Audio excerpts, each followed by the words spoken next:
Our next island to explore is Folegandros. Because this is the end of the season, there's no direct ferry from Naxos to Folegandros. So it takes us 4 hours and 3 stops to get to Folegandros. We disembark at Karavostasis, the port for Folegandros. The island is only 12.5 square miles, with a year-round population under 800 people. There's 3 small villages and 1 paved road. Each of these islands that we visited seem to have a unique personality. This one is billed as the way the Cyclades were before they were discovered by tourists. We check into the Animi Hotel in Karavostasis. The name means spinning wheel. The simple furnishings match the simple Cycladic architecture. It'll be just right for our needs.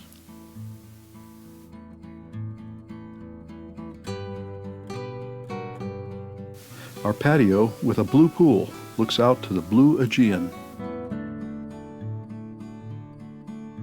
Since the ferry ride took most of the day, by the time we get settled in, it's time for dinner. George, the resident cat, joins us to share our meal. The hotel is shutting down in 3 days, so I hope George can find another food source. The Sea Sense restaurant has an elegant menu, like this salad with smoked trout. And Sherry's favorite, a wild mushroom risotto. I enjoyed the lamb with pickled artichokes.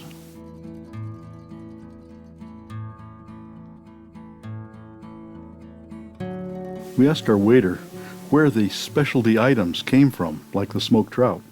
He said Athens. Very little can be sourced locally. In the morning, we set out to explore Karavostasis.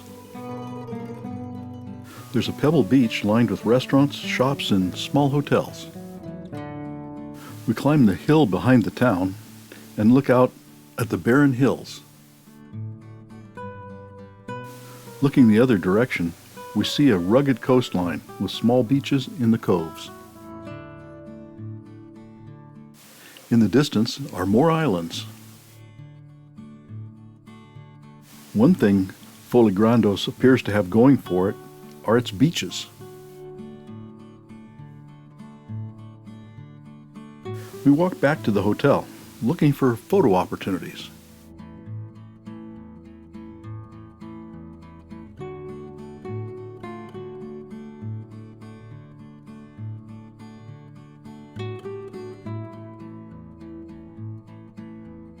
Back at the hotel, we meet our guide to explore the rest of the island.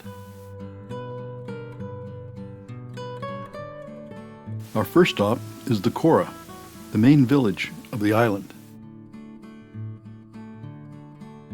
It has the same picturesque architecture we've come to expect in the Cyclades.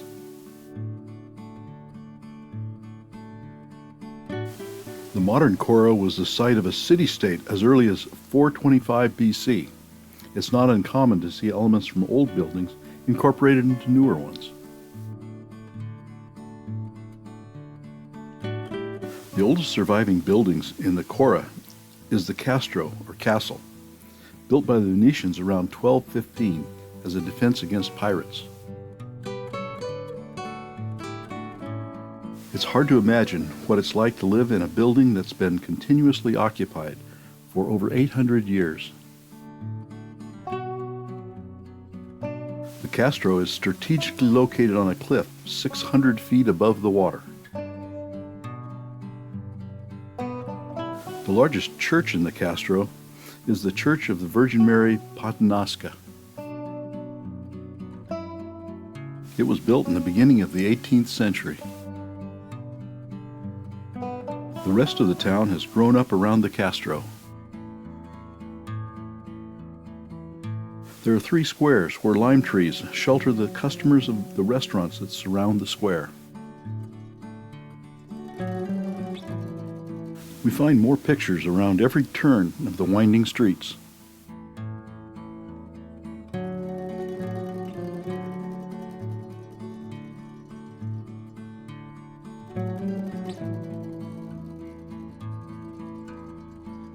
As we wander back to the car, the cats find us.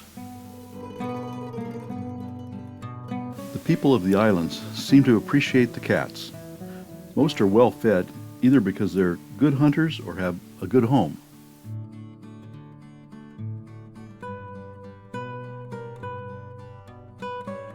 Our next stop is Ano Meria, which means the upper part.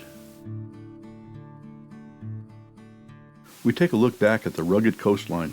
That's the island of Cyclades in the distance. Perched on the cliff is the Chora. In Ano Meria, we step back 100 years or more to the way life was on Folegandros. This little museum consists of several original farm buildings filled with utensils, clothes, tools from another time. This building houses the oven. The storage building features pottery, a fish trap, and a beekeeping suit. This is the thrashing floor, where the wheat was spread, then trampled by donkeys to separate the wheat from the chaff, and finally tossed into the air for the wind to blow away the chaff. This is the kitchen in the main house.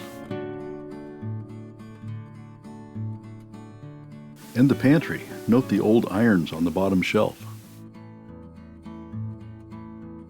Laid out on the bed are vintage underwear. Possibly a wedding dress graces the sofa in the living room. This is a zampona, the Cycladic form of bagpipe. Another building unique to the Cyclades is the lemon house. They're walls that protect a lemon tree from the harsh winds. All the hills have been extensively terraced over the centuries. Most are now abandoned. This church marks the end of the road. Headed back to Ano Meria, we stop at Irene's Peace Restaurant. It's a neighborhood convenience store and restaurant where you can get a real home-cooked meal or a can of coffee and some paper towels. We start with Greek salad and cheese pies. Then roast eggplant salad. Then more eggplant, this time stuffed. And finally a Greek-style beef stew with homemade noodles. We were supposed to be at the Church of Panagia for sunset, but we spent too much time eating.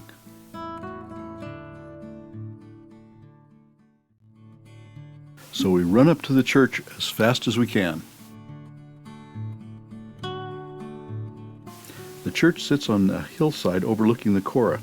It's probably built on the ruins of an ancient temple. The exact year of construction is not known, but it was renovated in 1687 and took its current form in 1821.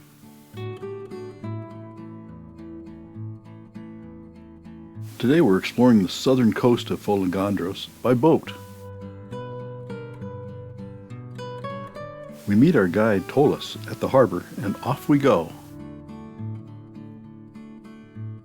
Our first stop is Georgitsi's Cave. It's large enough to drive the boat into. The water is a beautiful turquoise blue. Water seeping into the cave from above has formed interesting formations on the roof of the cave. The coastline is mostly vertical. There are a few narrow pebble beaches. But apparently this landscape is just perfect for one summer visitor. This is Eleonora's Falcon. 2/3 of the world's population breeds here in the Cyclades. Soon they'll be leaving to winter in Madagascar. On the water, you can really appreciate the turquoise color of the water. We pass more rugged coastline.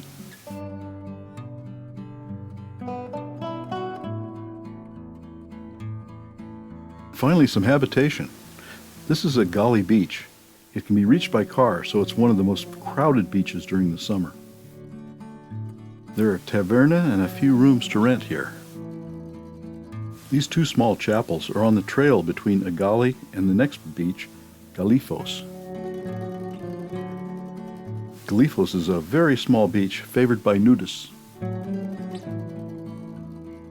Castro Lighthouse first opened in 1921. It's still active and has been solar powered since 1986. Livodaki Beach can only be reached by boat. The seas are getting a little rough as we head further north, and Tola says we should head back. We head back past the lighthouse. We get another perspective on the steep cliffs.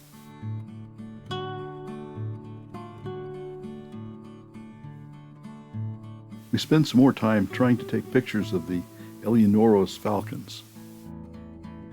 Then we're back to Karavostasis harbor and our hotel. In the morning, we board the ferry to Milos.